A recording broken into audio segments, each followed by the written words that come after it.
BBC Urdu کے programme سیربین میں خوش آمدید. ہمارے لندن اسٹوڈیو سے میں ہوں شفیع نقی جامعی.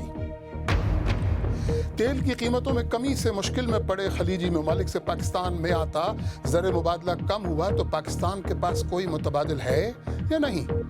پہلے سیلری وغیرہ ٹھیک تھی، بونس ٹھیک آتا تھا، لیکن ابھی سیلری بالکل انہوں نے کم کر دی تھی. کام وہ 2 بندوں کا 1 بندے سے لے رہے تھے اور کچھ بہتر وہاں پہ حالات نہیں تھے. امریکہ، برطانیہ اور فرانس کی اقوام متحدہ سے اپیل کہ شام کے محصور علاقوں میں شہریوں کے لیے ضروری انسانی امداد فضا سے گرائی جائے. اور یہ بھی دیکھیے گا کہ ایتھیوپیا کے چھوٹے سے شہر بیکوجی میں ایسے کون سے سرخاب کے پر لگے ہیں کہ وہاں اولمپک میڈل جیتنے والے ایتھلیٹس کی بھرمار ہے. حکومت پاکستان کہتی ہے کہ غیر ملکی زر مبادلہ کے ذخائر 21 ارب ڈالر کی سطح سے تجاوز کر گئے. ترسیلات زر میں اضافہ ہو رہا ہے اور روپے کی قدر مستحکم ہے. واضح رہے کہ بیرون ملک مقیم پاکستانیوں کی جانب سے بھیجی گئی رقوم پاکستان میں غیر ملکی زر مبادلہ فراہم کرنے کا دوسرا بڑا ذریعہ ہے. لیکن خلیجی ممالک میں ملازمتوں میں کٹوتی سے ترسیلات زر کی رقوم میں کمی کا خدشہ ہے. اسلام آباد سے سارہ حسن کی رپورٹ. احتشام حفیظ سعودی عرب میں ایک نجی کمپنی میں ملازم تھے، لیکن کچھ ماہ قبل ان کی نوکری ختم ہوئی اور وہ ملک واپس آ گئے. احتشام اب بے روزگار ہیں اور نوکری تلاش کر رہے ہیں. وہ کہتے ہیں کہ سعودی عرب میں روزگار کے مواقع کم ہو رہے ہیں. وہاں پہ جابز کی کچھ پرابلم ہو گئی تھی. پہلے سیلری وغیرہ ٹھیک تھی، بونس ٹھیک آتا تھا، لیکن ابھی سیلری بالکل انہوں نے کم کر دی تھی. کام وہ 2 بندوں کا 1 بندے سے لے رہے تھے اور کچھ بہتر وہاں پہ حالات نہیں تھے، اس لیے مایوس ہو کے واپس آ گیا ہوں. پاکستان کے کم تعلیم یافتہ لیکن ہنرمند افراد کے لیے تیل کی دولت سے مالا مال مشرق وسطی کے ممالک کو منافع بخش مارکیٹ سمجھا جاتا تھا، لیکن اب حالات بدل گئے ہیں. بیرون ملک ملازمت دلوانے والے ریکروٹنگ ایجنٹس کا کہنا ہے کہ خلیجی ممالک کی بڑی کمپنیوں میں اب مزید ملازمت کے مواقع پیدا نہیں ہو رہے. کافی مسئلے بنے ہوئے ہیں جی سعودی عربیہ میں، اور لوگ کچھ واپس بھی آئے ہیں وہاں سے. کچھ کمپنیاں جو ہیں وہ سیلری نہیں وہاں پہ بھی دے پا رہی ان کو، جو زیادہ بڑی ہیں. جو 1 سال 1.5 سال پہلے تھا وہ کھپت نہیں ہے ابھی. بیرون ملک مقیم پاکستانی ہر سال اربوں ڈالر پاکستان بھجواتے ہیں. یہ رقوم ملک میں غیر ملکی زر مبادلہ فراہم کرنے کا دوسرا بڑا ذریعہ ہے. رواں مالی سال میں جولائی سے اپریل کے دوران ترسیلات زر کی مد میں 16 ارب ڈالر پاکستان آئے، جن میں سے سعودی عرب مشرق وسطی کے ممالک سے بھیجی گئی رقوم کی مالیت 10 ارب 33 کروڑ ڈالر ہے. ترسیلاتی زر کی مد میں سب سے زیادہ 4 ارب 83 کروڑ ڈالر سعودی عرب سے آئے، لیکن گزشتہ 3 ماہ کے دوران سعودی عرب سے آنے والی رقوم میں بتدریج کمی آئی ہے. بیرون ملک کام کرنے والے پاکستانیوں میں سے تقریباً نصف افراد سعودی عرب، متحدہ عرب امارات اور خلیجی ممالک میں مقیم ہیں. ماہرین کو خدشہ ہے کہ ان ممالک میں ملازمتیں کم ہونے سے ترسیلات زر متاثر ہو سکتی ہیں. دیکھیے، ریمیٹنسز پاکستان کے لیے ایک major source of foreign exchange ہے، لیکن آبویسلی ہمیں اس کو ڈائیورسیفائی کرنے کی ضرورت ہے. اور ڈائیورسیفیکیشن کے لیے ہمارے پاس نہ صرف یہ کہ ہم ایکسپورٹ کے آلٹرنیٹیو وینیو تلاش کریں، بلکہ سروسز ایکسپورٹ جو کی جا سکتی ہیں اس کی طرف ہمیں جانا چاہیے.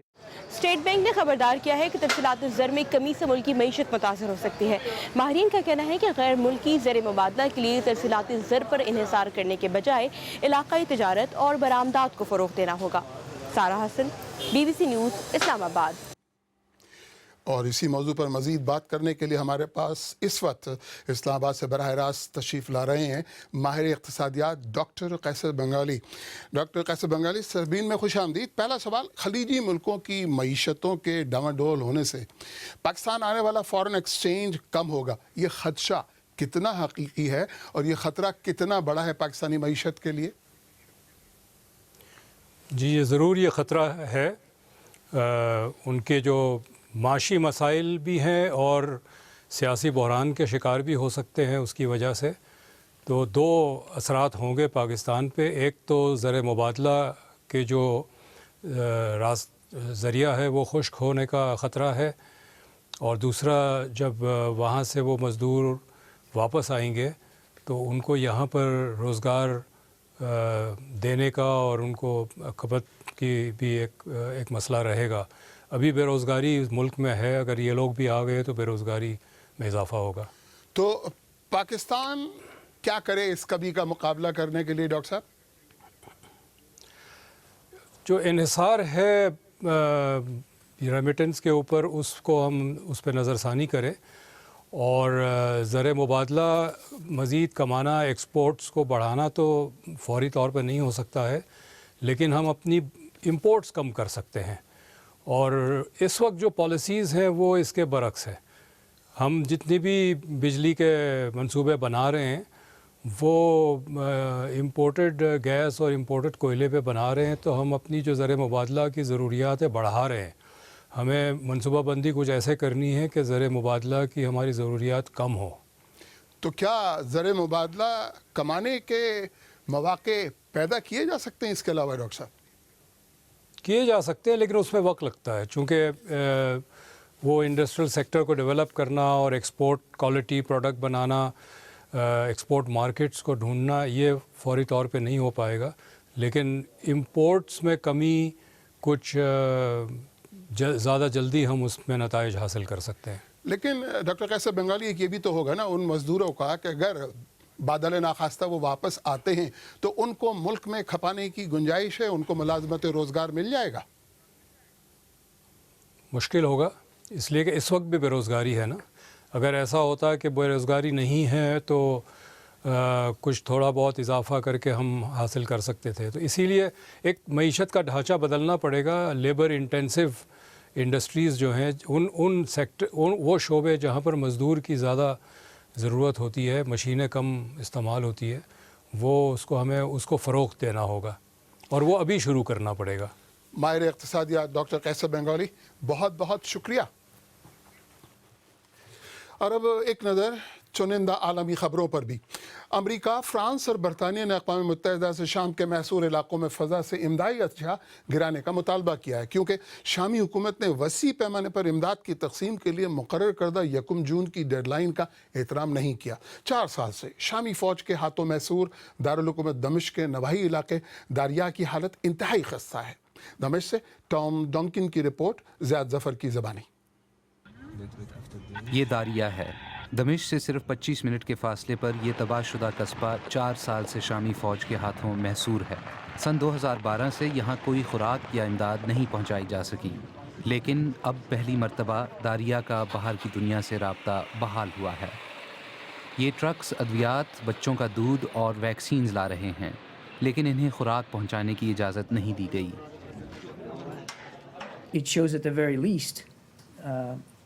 ये कम से कम ये साबित करता है कि शामी हुकूमत को अपने हम वतनों की कोई परवाह नहीं है और वो इस इमदाद की फराहमी को यकीनी बनाने वाली आलमी बरादरी के मुंह पर थूकने के लिए तैयार है।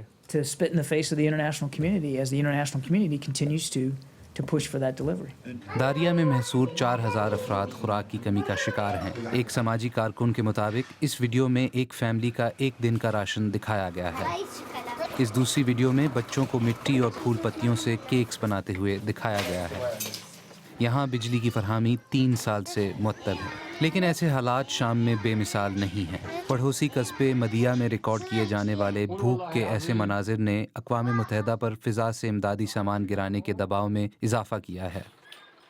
रूस ने इमदादी काफ़िले की आमद को मुस्बत कदम करार दिया है, लेकिन बरतानिया ने शामी हुकूमत पर तनकीद करते हुए कहा है कि फ़िज़ा से इमदाद पहुँचाना मुश्किल, महंगा और ख़तरनाक है और ये इंसानी मुश्किलात को हल करने का आखिरी चारा है।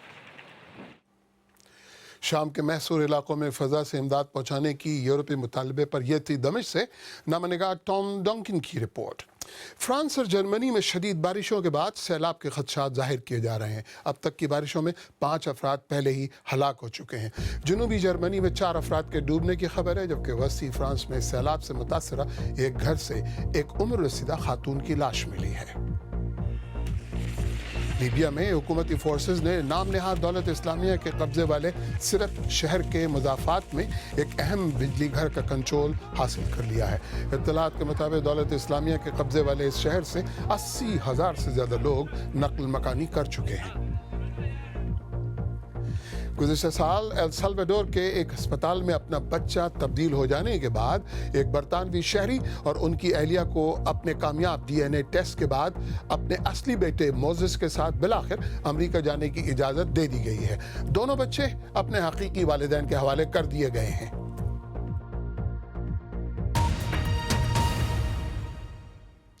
BBC उर्दू के प्रोग्राम सहरबीन में आगे चलकर देखिएगा तफसील 14 साल पहले इंडियन रियासत गुजरात में मुसलमानों के कत्ले आम के मुकदमे के फैसले की।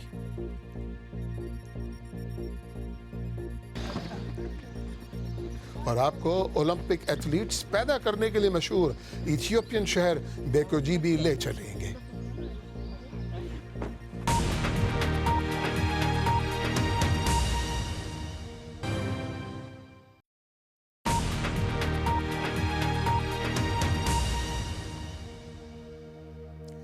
BBC उर्दू के प्रोग्राम सहरबीन में एक बार फिर खुश आमदीद। भारत में गुजरात की एक अदालत ने गुलबर्ग सोसाइटी में साबिक रुकन पार्लिमान एहसान जाफरी समेत 69 मुसलमानों के कत्लेआम में 24 अफराद को मुजरिम करार दिया है, लेकिन साथ ही अदालत ने 36 मुलजिमों को बरी भी किया है। सजाओं का तयन 6 जून को होगा। सन 2002 में गुजरात के मजहबी फसादात में 1000 से ज़्यादा लोग मारे गए थे, जिनमें से बेशतर मुसलमान थे। इन फसादात के बाद उस वक्त के रियासत के वज़ीर आला नरेंद्र मोदी की सियासी मकबूलियत बढ़ती गई। दिल्ली से शकील अख्तर। अहमदाबाद की एक झैली अदालत ने गुलबर्ग सोसाइटी के कत्लेआम के लिए 24 हिंदुओं को मुजरिम करार दिया है। अदालत ने 11 मुलजिमों को बराह रास्त कत्ल का मुजरिम पाया, जबकि 13 कम संगीन मामलों के कसूरवार हैं। सरकारी वकील का कहना है कि वो कत्ल के मुजरिमों को उम्र कैद की सजा दिलाने की कोशिश करेंगे। हमको बताना है 6 तारीख को कि रेस्टोबरी रेयर केस है कि नहीं है, वो हमको बताना है। मैं पर्सनली ऐसा मानता हूँ कि हम लोग कैपिटल पनिशमेंट की तरफदारी नहीं करते हैं, हम तो टिल डेट की तरफदारी करते हैं। 2002 के फसादात के दौरान गुलबर्ग सोसाइटी में जो 69 लोग मारे गए थे, उनमें साबिक रुकन पार्लिमान एहसान जाफरी भी थे। उनकी बेवा ने 36 मुलजिमों को बरी किए जाने पर अफसोस का इजहार किया है। मुझे अफसोस है कि उन्होंने 36 लोगों को क्यों छोड़ दिया। उसके लिए मुझे आगे और कुछ सोचना पड़ेगा। कोर्ट का फैसला जो है तो मुझे बराबर लगा नहीं। जिन्हें मुजरिम पाया गया है, उनके रिश्तेदार सदमे में हैं। बड़े पहुंच वाले छूटने ही छूटने हैं।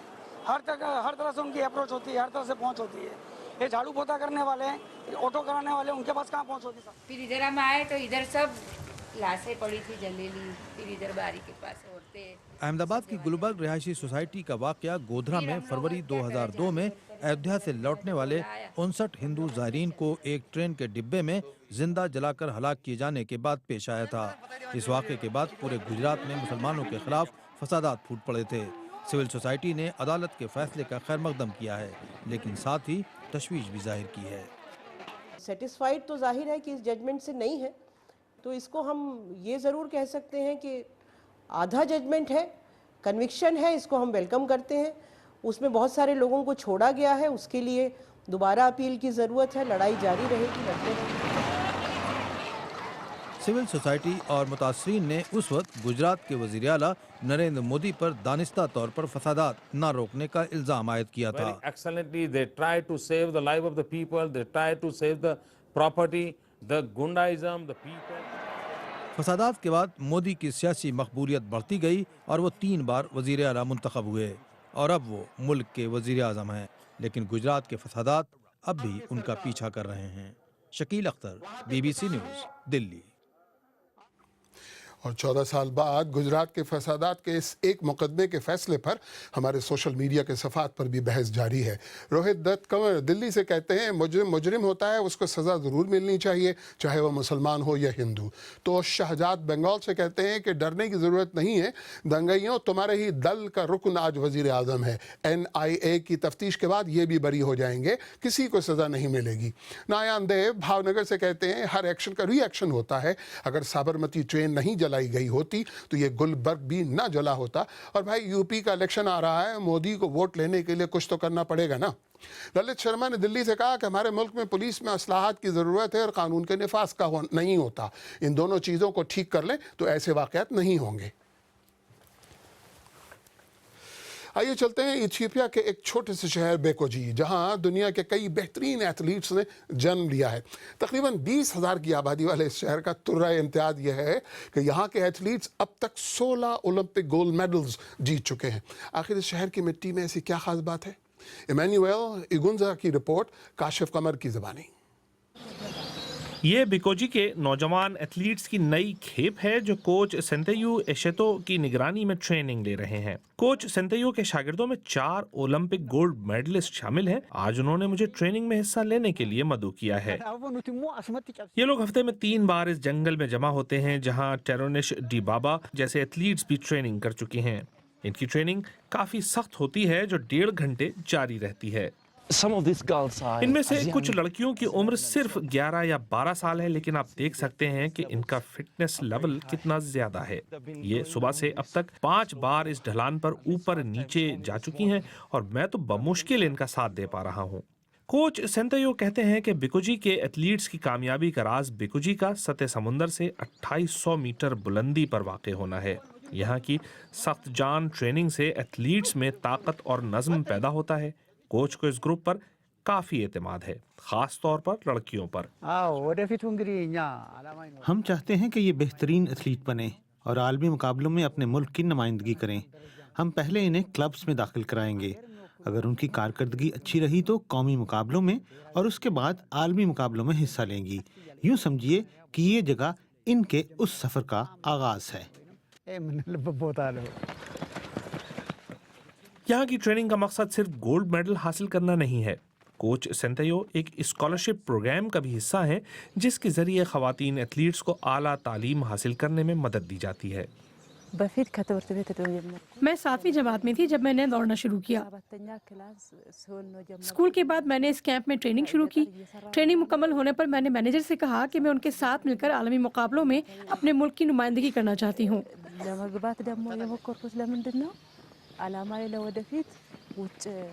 میں مستقبل میں بڑی کامیابیاں حاصل کرنا چاہتی ہوں اور اپنے خاندان کے ساتھ ساتھ یتیموں کی مدد بھی کرنا چاہتی ہوں۔